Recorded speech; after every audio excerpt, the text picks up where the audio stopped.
tribunal. Pas de paix sans justice en Palestine. Pas de paix sans justice en Palestine. Justice, justice pour la Palestine. Justice, justice pour la Palestine. Israël assassin au tribunal. Assassin au tribunal. Israël assassin au tribunal. Israël assassin au tribunal. Justice, justice pour la Palestine. Justice pour la Palestine.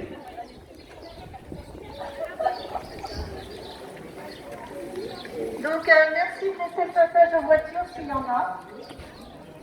Et je vais vous donner le micro à Gérard. Pour,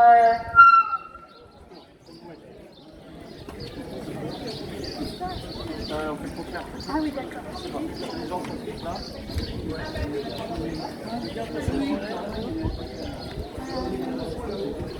Alain, tu pourrais écrire le haut-parleur?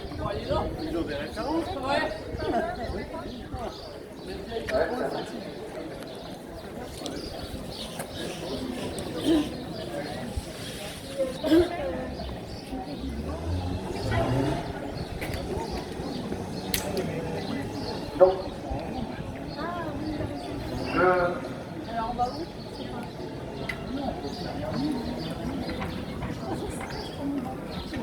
je continue la synthèse du travail de Blast et de Trimed sur le traitement médiatique du conflit israélo-palestinien par la majorité des médias.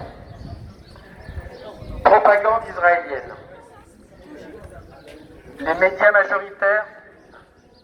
majoritaires ne se sont pas contentés de réduire le conflit israélo-palestinien au conflit Israël-Hamas. Ils ont aussi diffusé largement les éléments de langage du gouvernement israélien. Je cite, pays démocratique, préservation des civils, respect du droit humanitaire.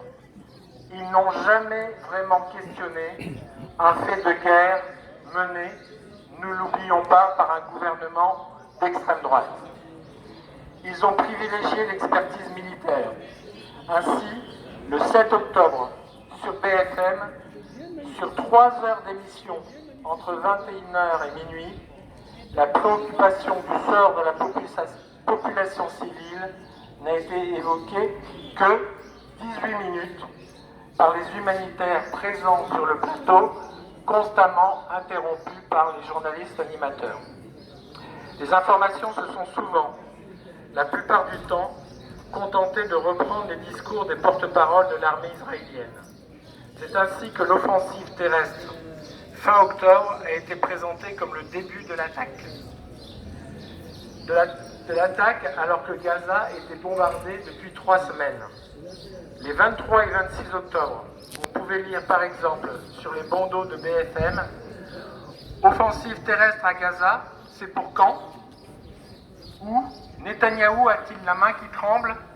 alors qu'il y avait déjà eu plus de 7000 tués et que les Nations Unies appelaient à un cessez-le-feu humanitaire immédiat. Disqualification des informations transmises par les Palestiniens. La complaisance à l'égard du discours officiel israélien a pris des allures de caricature lorsque, je ne sais pas si vous vous en souvenez, par exemple, les images diffusées étaient légendées. Images de l'armée israélienne pour les unes et images de propagande du Hamas pour les autres. Le discrédit jeté sur les informations issues de la partie palestinienne prend ainsi le plus souvent la forme du codicille selon le Hamas, lorsqu'il s'agit de donner le nombre des victimes pourtant validé par l'ONU, l'OMS les ONG internationales ou même l'État d'Israël. Cette précaution légitime lorsqu'il s'agit de questionner des sources ne s'applique pourtant pas aux informations issues de sources israéliennes. Oui, si vous pouviez laisser passer les véhicules, s'il vous plaît. De la même manière, pourquoi les médias majoritaires ont-ils parlé de ministère de la Santé du Hamas alors qu'il s'agit du ministère de la Santé de Gaza? Pour la France, empruntons les termes de ministère de l'Éducation de Renaissance. C'est un cas unique au monde de disqualification d'un contenu informationnel selon l'assimilation des termes palestinien, Gaza, Hamas, terroriste. Deux poids, deux mesures. Dans le même mouvement, les informations issues de la bande de Gaza n'ont été prises au sérieux que lorsqu'elles étaient produites par des Occidentaux, et celles issues des Palestiniens peu prises en considération. Ce deux poids, deux mesures s'est retrouvé également hors du théâtre des opérations, dans l'inégalité de traitement faite entre ce qui était dit par les uns, c'est-à-dire le gouvernement israélien et la majorité des gouvernements et médias occidentaux, et par les autres, c'est-à-dire tous ceux qui portaient et portent un point de vue différent. Compassion sélective. Cette approche systématique s'accompagne également d'une compassion sélective quant aux victimes du conflit. Les unes, israéliennes, sont à raison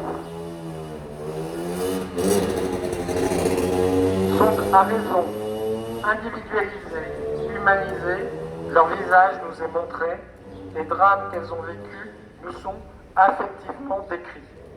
Les autres disparaissent dans le nombre et un traitement statistique. Les unes sont victimes de crimes abjects, les autres sont les conséquences collatérales involontaires de bombardements légitimes. Par exemple, ce double standard s'illustre parfaitement dans le journal Le Parisien. Entre le 8 octobre et le 6 mars, sur 149 couvertures, 22 gros titres ont été consacrés au conflit, mais seulement 6 représentations de Gaza, qui elle-même ne reflètent que le point de vue israélien, à tel point que le mot bombardement n'apparaît pas une seule fois en couverture en 5 mois, et que pas un seul visage palestinien n'est donné à voir. Pour la presse mainstream, le malheur des Gazaouis ne pèse donc pas grand-chose par rapport au malheur des Israéliens. Le franchissement de la barre des 25 000 morts n'a pas inversé cette situation, et il est à noter que la saisine de la Cour internationale de justice, comme sa décision à propos du risque génocidaire, n'ont donné lieu à aucun traitement dans les 20 heures, ni sur TF1, ni sur M6, et seulement à une brève de 5 secondes sur France 2. Ce comportement de la presse française à propos de la CIG ou des exactions de l'armée israélienne n'est même pas celui de l'ensemble de la presse étrangère, ni même israélienne. Disqualification d'une parole différente. Mais il y a un autre comportement des médias qui est à noter. Ceux-ci emboîtant le pas au président de la République, aux membres du gouvernement, à la présidence de l'Assemblée nationale, à une grande partie de la classe politique, ont rapidement ostracisé tout point de vue n'apportant pas son soutien total à Israël, quelquefois assorti de vagues considérations humanitaires. La qualification de terroriste de l'attaque du Hamas, la qualification de riposte des actions militaires israéliennes destructrices était pour de nombreux médias et journalistes la condition sine qua non pour être considéré comme un interlocuteur sérieux, digne d'être écouté et dont les positions peuvent être débattues. L'AFP et la BBC, et le gouvernement espagnol d'ailleurs, qui se sont refusés à qualifier l'attaque de terroriste, ne sont pourtant pas des organisations radicales et marginales. Les anathèmes d'ambiguïté, de relativisme et d'antisémitisme ont alors été mobilisés sans vergogne pour disqualifier une parole et des analyses différentes. Menace pour la paix et la démocratie. C'est mon dernier paragraphe. Cette interdiction du débat public sur un sujet d'ampleur doit inquiéter. D'une part, parce qu'il n'est pas propice à la recherche d'une solution de paix, au Proche-Orient. D'autre part, parce qu'il affaiblit grandement la démocratie. Des témoins palestiniens, des chercheurs, des humoristes, des hommes et femmes politiques voulant s'exprimer sur le conflit ont été et sont interdits de parole dans les médias. Ils le sont désormais dans l'espace public. Et pour achever le bâillonnage, les interdictions de manifestation ont été nombreuses. Il serait bon que l'ensemble des médias et des journalistes se rappellent la déclaration de Georges Kickerman, ancien président du CRIF, Conseil représentatif des religions juives de France, en septembre 2001, au grand quotidien israélien Haaretz. Ariel Sharon était alors en visite en France.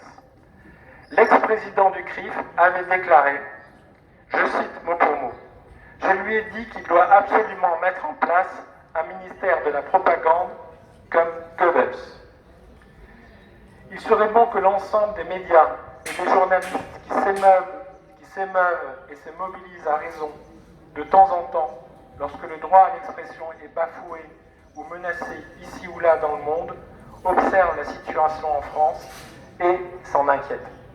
Merci.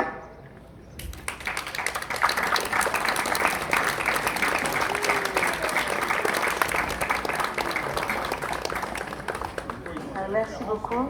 Vous avez été très patient. Je ne sais pas si vous voulez encore un communiqué.